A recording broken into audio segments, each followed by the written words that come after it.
자, 첫 번째 내용은 질량, 에너지 동등성입니다. 음,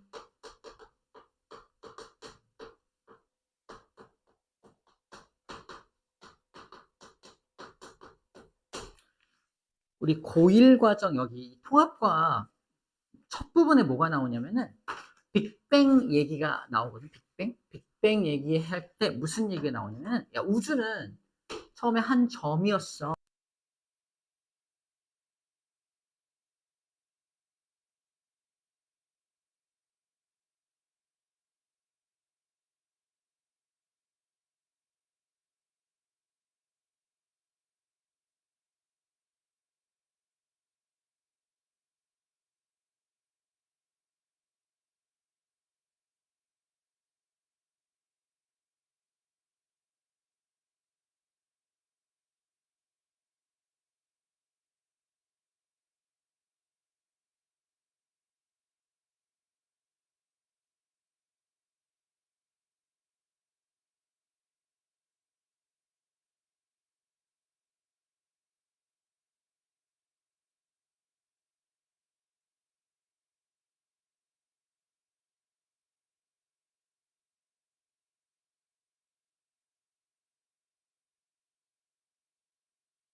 아, 중간에 끊겼겠다.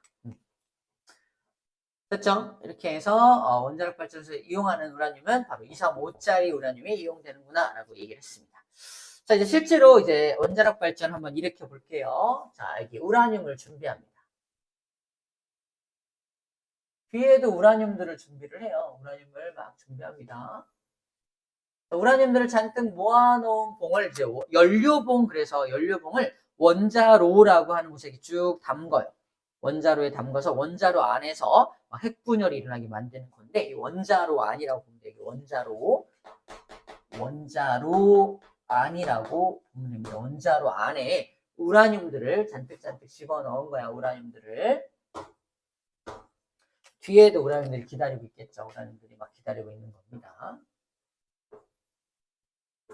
잔뜩 우라늄을 집어넣은 상태에서, 자, 이제 우라늄을 분열시켜야 질량 결손이 일어나서 에너지가 나올 거 아니야? 첫 번째, 이 우라늄을 분열시킬 겁니다. 분열시키는 방법은 이렇게 분열을 시켜요. 여기다가 중성자 하나를 땅! 던지면 안 돼. 땅! 흡수시켜야 돼요. 자, 중성자로 얘를 깨트리는 게 아니라 중성자를 얘한테 후루룩 흡수시켜서 불안하게 만들어. 갑자기 이상한 중성자가 들어오니까 불안하게 만들어서 얘가 빠바바바바박 자동으로 분열되게 만들어. 빵! 분열, 폭발해버려. 중성자 하나가 흡수되면서 폭발해버립니다. 이 폭발할 때 왼쪽 녀석과 오른쪽 녀석 두 가닥으로 빡 분열될 거 아니야?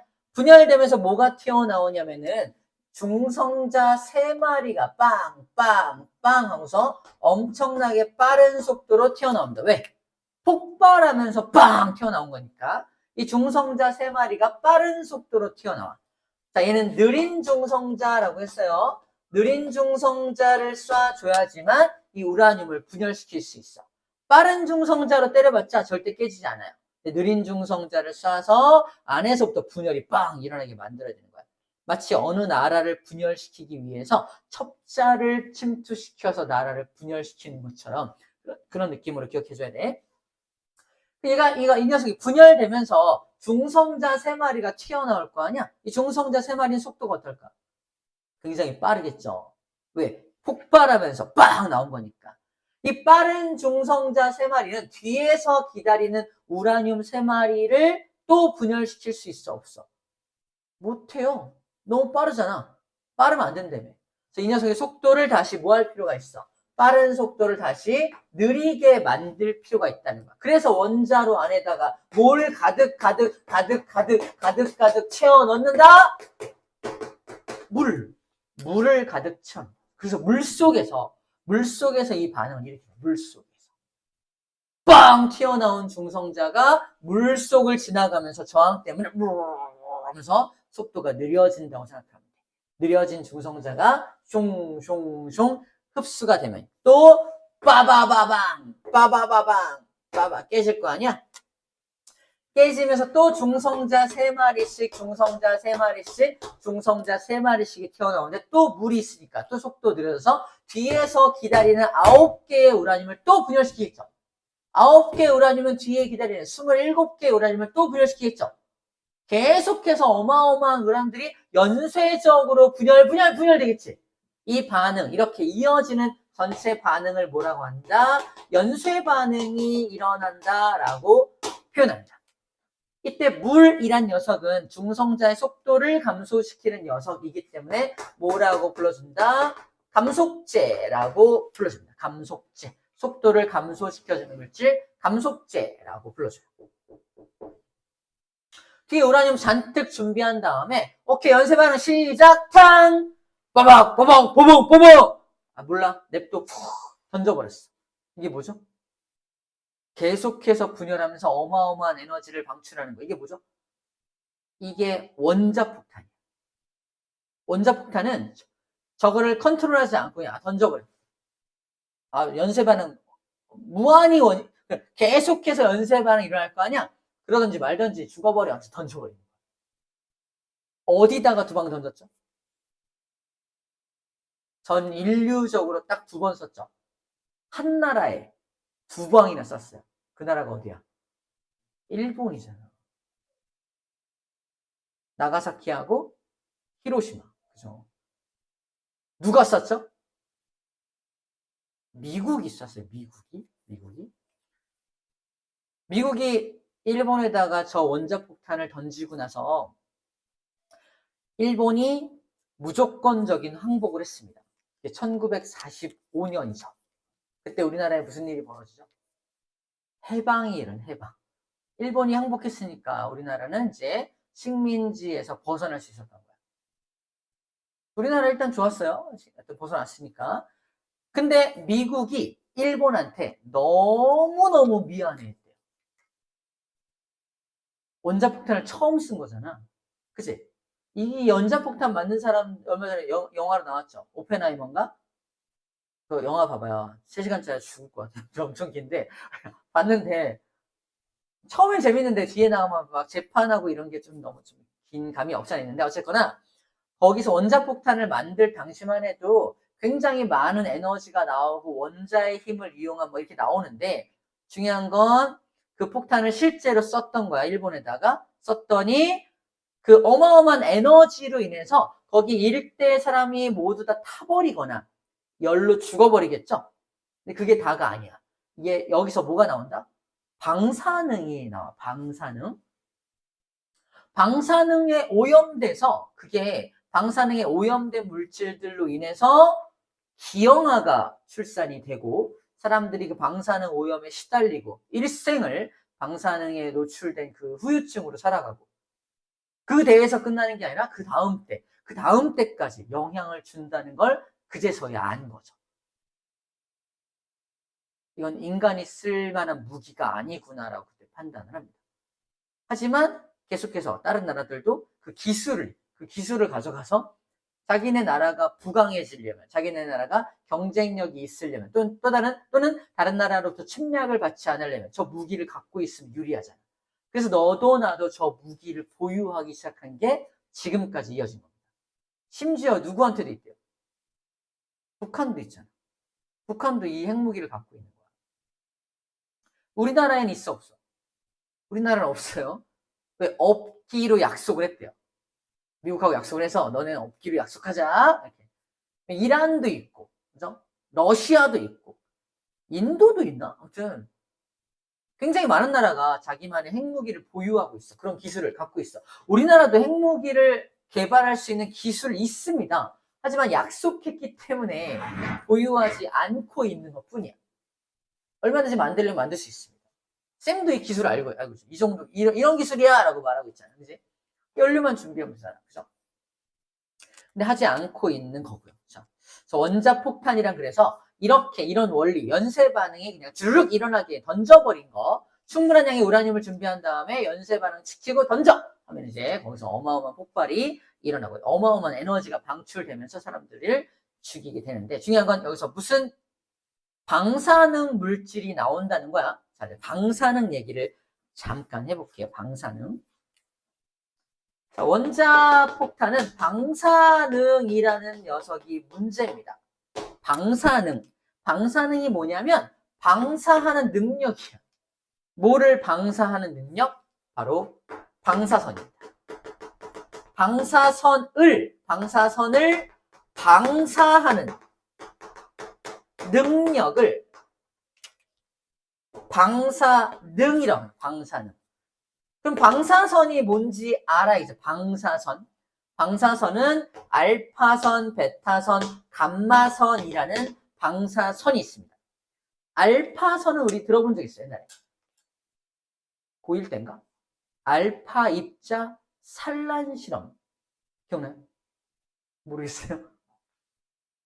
왜 원자의 구조를 밝혀낼 때 원자에다가 알파 입자를 빵 쏘면은 가운데로 간 것만 튕겨 나오고 옆은 다 통과하고 이런 실험이 있었어요. 바로 원자 핵을 발견할 때 썼던 게 알파 입자인데 그 알파선이 정체가 뭐냐면 헬륨 원자 핵이야. 얘가 분열되는 과정 중에 헬륨 원자 핵이 나올 수 있겠죠. 그걸 막 사방으로 확 뿌려버리는 거예요. 분열되면서. 헬륨 원자핵이 막 뿌려지면서 이게 원자핵이니까 되게 조그맣지만 어쨌든 질량을 가진 어떤 입자잖아. 혹시 웹툰 같은 거 보면은 핵무기가 뻥 폭발하면 옆에 있던 사람이 다 부서져서 막 죽어가는 장면 혹시 본 적 있나요? 사람이 부서져. 녹는 게 아니라 막 부서지는 느낌으로 그리는데 왜 그러냐면 알파 입자란 입자가 사람한테 막 가면서 사람을 다 부셔버리는 거야. 저 입자로. 작은 입자가 막 두두둑 들어가면서 부서지는 느낌으로 그려요. 이 알파 입자 때문이야. 자, 베타 입자는 뭐냐면 전자입니다. 전자. 우리 알고 있는 전자 있죠? 이 과정 중에 전자가 빵 방출되는데 전자가 또 어마어마한 속도로 방출이 되면 얘도 우리에게 커다란 어떤 해를 입힐 수 있는 입자가 되는 거죠. 이 감마선, 이걸 알파선, 베타선, 감마선이라고 하는데 이 감마선은 어마어마하게 많은 에너지를 감마선이라고 해요. 감마선. 에너지가 엄청 많이 나오는 걸 감마선이라고 불러줍니다. 이 감마선은 우리가 이용을 하고 있어요. 어디다 이용하고 있냐면은 암세포를 죽일 때 감마선을 써요. 그걸 우리는 무슨 치료라고 해요? 방사선 치료라고 부릅니다. 암에 걸리신 분들 방사선 치료를 해야 돼. 이게 감마선을 쪼이는 거야. 암세포에.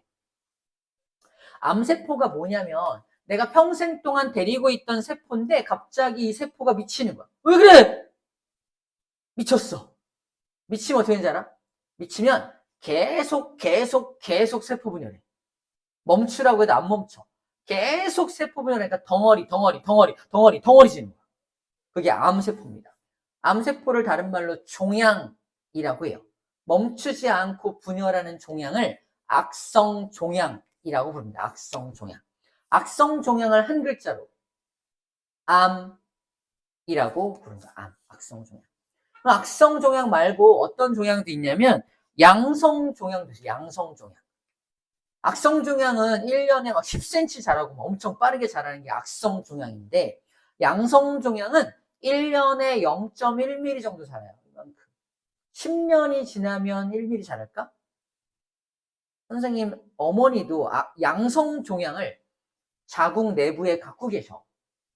벌써 한 10년, 20년 됐나? 근데 아직도 그냥 갖고 계셔. 이걸 제거하려면 어떻게 해야 돼요? 배를 가르고 자궁을 가른 다음에 배를 뜯어내야 되죠. 너무 큰 수술인 거야. 그냥 지속적으로 지켜보면서 얼마나 빨리 자라는지만 검사하면 됩니다. 몸에 큰 영향이 있는 것도 아니야. 갖고 살아 그냥. 암은 아니야. 그래서 양성종양은 암이라고 부르지 않아. 하지만 급격하게 막 자라나는 종양을 이제 암이라고 불러주는 거죠. 그럼 그 미친 세포, 암세포를 어떻게 해야 돼? 죽여야 될 거 아니야? 물론 수술해서 뜯어내는 작업을 할 수도 있지만 방사선 치료는 뭐야? 걔한테 방사선을 쪼여서 미친 세포한테 방사선을 쪼이면 한 번 더 미쳐. 한 번 더 미치면 자살합니다. 자살세포로 변해. 암세포가 스스로 자살하게 만들어서 없애버리는 작업이 바로 이 방사선 치료가 되는 거예요. 이때 고에너지를 쏴주면 암세포를 죽일 수 있다는 뜻으로 방사선 치료 또는 감마선 치료를 한다라고 표현합니다. 자, 이런 알파선, 베타선, 감마선이 이 과정 중에 나온다, 안 나온다? 나온다는 거야. 어느 방향으로? 모든 방향으로. 모든 방향으로 에너지가 또는 방사선이 나올 때 방사한다라고 해요. 방사. 방사가 뭐야? 모든 방향으로 뿌릴 때 방사한다라고 표현합니다. 한쪽 방향으로만 뿌리는 것도 있다? 우리 옛날에 배웠어. 염색체 할 때 염색체를 이 실이 양쪽으로 끌어가. 무슨 사? 방추사. 기억나요? 방추사? 이 방추가 뭐야? 방추가 한쪽 방향을 방추라고 해요. 방추. 한쪽 방향으로 비슷하지만 다른 용어. 방추라는 표현은 한쪽 방향을 의미하고요. 방사는 모든 방향을 의미합니다. 그러니까 이 방사선을 방사하는 능력이란 이 방사선 알파, 베타, 감마선을 모든 방향으로 확 뿌리는 능력. 그게 방사능이야. 방사능이 뭔지 알겠죠? 방사능이 뭐지? 굉장히 너무 위험한 건가 봐. 무슨 물질인지 모르겠어. 이제 알겠어. 어떤 건지 이제 윤곽이 잡혀요. 그죠? 우리가 완전 모르는 물질이 아니야. 다 알고 있는 물질과 에너지입니다. 그게 방사능이야. 방사능에 노출된다? 큰일 나나 보다가 아니라 큰 에너지 또는 전자선 또는 알파선에 노출된다는 뜻이야. 그래서 이 농도가 낮아지면 괜찮다고 막 말하잖아. 그치? 농도가 낮아지면 괜찮다. 뭐 이렇게 말하는 게 이런 수치가 낮아지면 그래도 괜찮다. 여기도 지금 전자가 있을까 없을까? 있지 않을까? 어느 정도 방사선은 여기도 존재한다고 보는 거야. 그래서 방사선 수치를 교실에 방사선 수치를 재더라도 있긴 있어요. 그죠? 그 수치가 어느 정도 넘어가면 인간에게 해를 끼치는 정도로 넘어가면 안 되기 때문에 이렇게 하는 거죠. 그리고 일본 해산물이 막 이렇게 수입될 때 거기도 방사능 수치 검사한다며 거기서 이런 것들이 나오는지를 검사하는 거야. 어떤 특정한 어떤 물질이 들어있는지를 검사하는 겁니다. 특정한 물질이 들어있는지를 검사하는 거야. 왜? 이게 분열되면서 특정한 물질, A, B 물질로 분열되잖아. 되게 랜덤하게 분열이 돼요. 책에서는 크립톤과 바륨이라는 물질로 분열된다라고 써놨습니다. 크립톤은 원자번호 36번이고요. 바륨은 56번이야. 36번과 56번으로 분열된다라고 써놨는데 잘 봐봐. 36번과 56번은 크립톤은 양성자 36개인 거고 바륨은 양성자 56개인 거야. 더해봐. 92개야. 양성자 92개가 그대로 양쪽으로 탁탁 갈라진 겁니다. 이렇다면 여기서는 알파선이 나올 수 있어 없어? 알파선이 안 나오겠지. 왜? 알파선은 헬륨 원자핵이니까 양성자 2마리와 중성자 2마리가 한꺼번에 빵 튀어나와야 돼. 이렇게 완벽하게 크립톤과 바륨으로 분열된다면 여기서는 방사선, 알파 입자라는 방사선은 나오지 않겠구나라는 것도 예상할 수 있습니다. 이해돼? 무슨 말인지? 자, 그리고 크립톤의 질량수 봐봐. 얼마나 써있어? 크립톤의 질량수 92라고 써있죠. 바륨의 질량수 얼마나 써있어요? 읽어봐. 141이죠. 이 둘을 더하면 얼마나? 233 나오죠. 봐봐. 처음에 235짜리 질량수에 다가 235짜리 질량수를 가진 우라늄에다가 느린 중성자를 썼잖아. 중성자 하나가 결합되지. 질량수가 일시적으로 236이 되는 거야. 질량수 236인 녀석이 빵! 분열되면서 바륨과 크립톤으로 분열됐어. 둘을 더하면 233이지. 3 어디 갔어? 그게 중성자 3마리로 튀어나오는 겁니다. 이해돼요? 이게 딱 맞아 떨어져야 돼.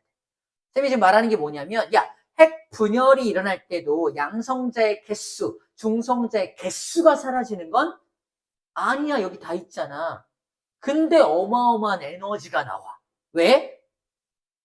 개수가 사라져서가 아니라 이러는 과정 중에 뭐가 결손되어서? 질량이 결손되어서 에너지가 나오는 거야 라고 말하는 중입니다. 이해돼요? 시험 중에 나옵니다. 야, 크립톤의 질량수가 얼마인지 맞춰봐 이래요. 헐, 얘하고 중성자 3마리하고 얘하고 이 셋을 다 더하면 얼마가 나와야 돼? 236이 나와야겠죠? 그래서 이걸 딱 맞춰서 이거 더 3개 있고요. 141개니까 92개겠네 라고 써주면 되는 거야. 개수가 보존이 되어야 하니까. 이렇죠. 개수가 보존이 되어야 하니까. 이런 거 쓰는 게 수능 문제 나온다니까. 별거 아니에요. 원리만 잘 알면 되는 거야. 근데 왜 이렇게 에너지가 많이 나와? 그러면 질량이 그런 과정 중에 질량이 결손되기 때문입니다. 라고 써주는 거예요. 자, 방금 얘기한 걸 화학식으로 한번 정리해 볼게요. 화학식 정리하면은 화학식으로 정리를 하면 여기다 할까요?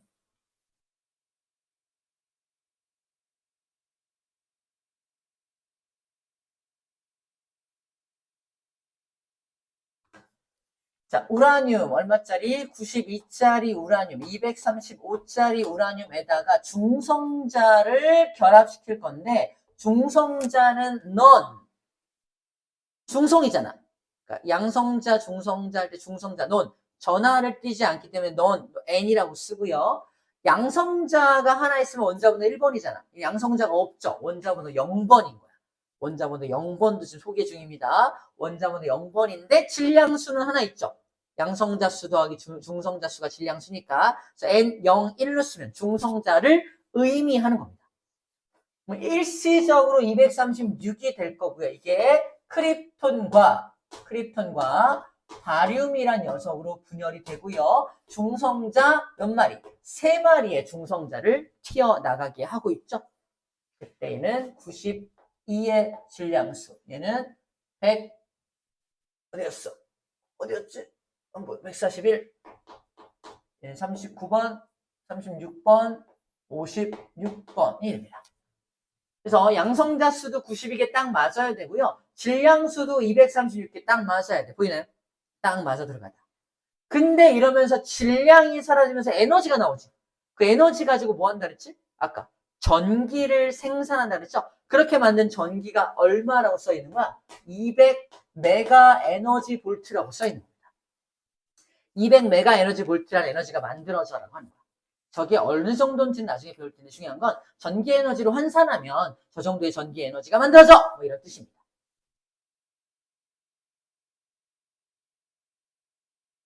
저게 우라늄 하나인 것 같아, 얘들아. 우라늄 하나가 저렇게 많은 에너지 만들까? 우리 화학을 배우면 여기 있는 요 개수 있죠, 개수. 1. 요 개수가 의미하는 게 뭐다? 1몰개, 1몰개.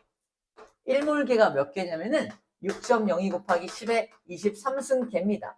사실은 이게 이만큼의 에너지가 나오는 게 우라늄 한 개가 분열돼서가 아니라 이 화학식에서 표현하는 건 얼마다? 1몰개의 우라늄이 분열될 때란 뜻이에요.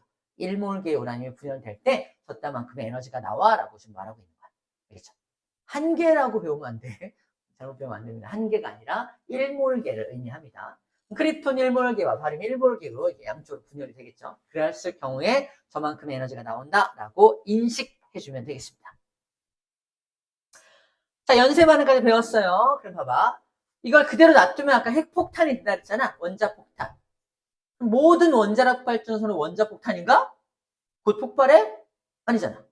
연쇄 반응을 조절할 수 있는 능력이 있어야겠죠. 그래서 이 무한하게 나오는 중성자의 개수를 조절하기 위해서 여기다가 자 이제 좀 조절하자. 봉을 집어넣어. 이렇게 생긴 봉을 집어넣으면 여기에 중성자가 숑 중성자를 흡수하는 봉을 집어넣어서 중성자 수를 조절해요. 중성자 수를 조절하는 요 봉이 무슨 봉이다? 이걸 제어봉이라고 불러줍니다. 제어봉. 제어봉 기술을 갖고 중성자 수를 조절해서 연쇄 반응 속도를 조절하는 게 우리가 알고 있는 원자력 발전소에서 일어나는 일이야. 근데 저 제어봉 따위 다 버려버리고 그냥 던져버린 게 원자폭탄이다 라고 구별해주면 됩니다. 알겠죠? 오케이, 이제 마지막으로 여러 가지 입자의 표기만 우리 그림을 통해서 좀 보도록 할게요. 아까 중성자를 표기할 때, 하는 김에 그냥 합시다. 중성자를 표기할 때 이렇게 중성자는 0, 1로 중성자를 표기하기로 했잖아. 자, 양성자는 어떻게 표시하냐? 양성자는 수소 원자핵이라서 이렇게 표현하기도 하고 양성자는 포지티브 하잖아. 플러스를 띄게 되면 양성자를 플러스 11 이렇게 표기합니다. 양성자를 표기하는 방법이에요. 책에 써있어.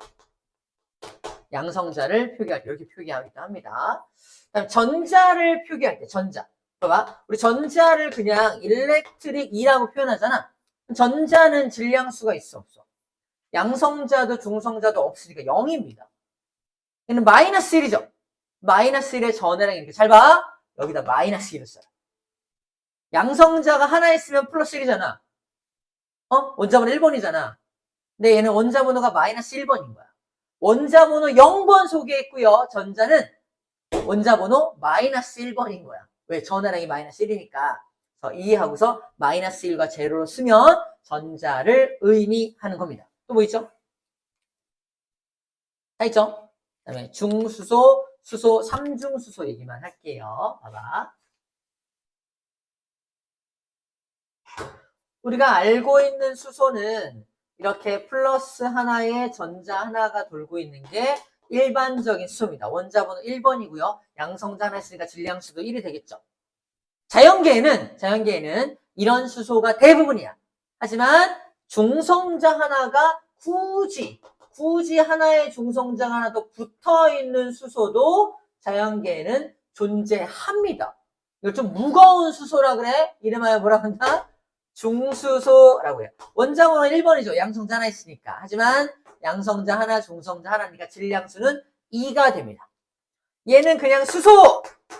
얘는 뭐라고 한다? 무거운 수소, 중수소라고 불러줍니다. 여기까지는 자연계에 존재해요. 자연계에 존재하는데 사람들이 인공적으로 하나 더 만들었어. 인공적으로. 양성자는 하나인데 중성자를 2개를 붙인 걸 인공적으로 만듭니다. 전자는 하나만 돌면 되겠죠. 원자니까 중성이 돼야 되니까. 얘를 뭐라 한다? 1, 3 그래서 삼중수소라고 불러줍니다. 삼중수소는 자연계에는 존재하지 않아. 사람들이 인공적으로 핵융합 반응 실험 같은 거 할 때 만드는 거예요. 만드는 거. 근데 얘는 방사능을 띠지 않는데 얘하고 얘는 방사능을 띠요. 막 분열이 돼. 불안정할 거 아니야. 불안정해서 막 분열이 막 돼가지고 방사능을 띠는 물질이 됩니다. 방사능 물질. 그래서 이 아주 안정적인 수소를 가지고 만든 물을 우리는 뭐라고 한다? 얘를 H로 만든 물 H2O라고 불러주는 거야. 이 수소를 가지고도 물을 만들 수 있냐? 가능하긴 하겠죠. 얘는 뭐라고 써준다? 얘를 D라고 표현해. D. 얘는 H라고 표현하잖아. 얘는 D라고 표현해.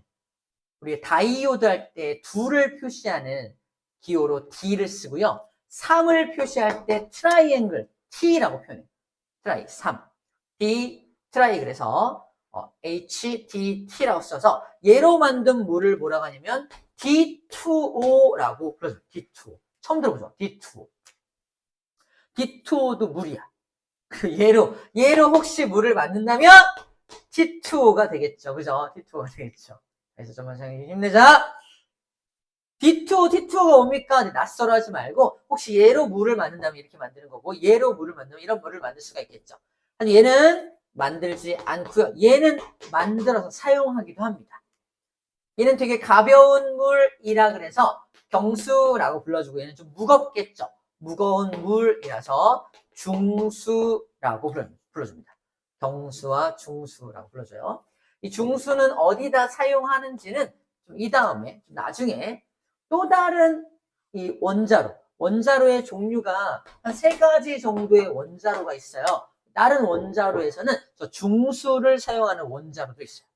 우리는 지금 경수, 여기 쓰는 요 물은 경수야, 경수. 안녕물, 얘는 경수라는 물을 그냥 사용하면 돼요.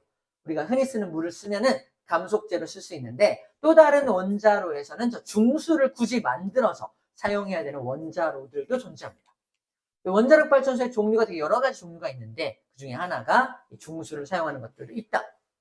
원자력 발전소에 좀 관심이 있으면은 좀 이제 곧 발견하게 될 내용들입니다. 알겠죠? 잠깐 쉬었다 할게요. 아이고 힘들어.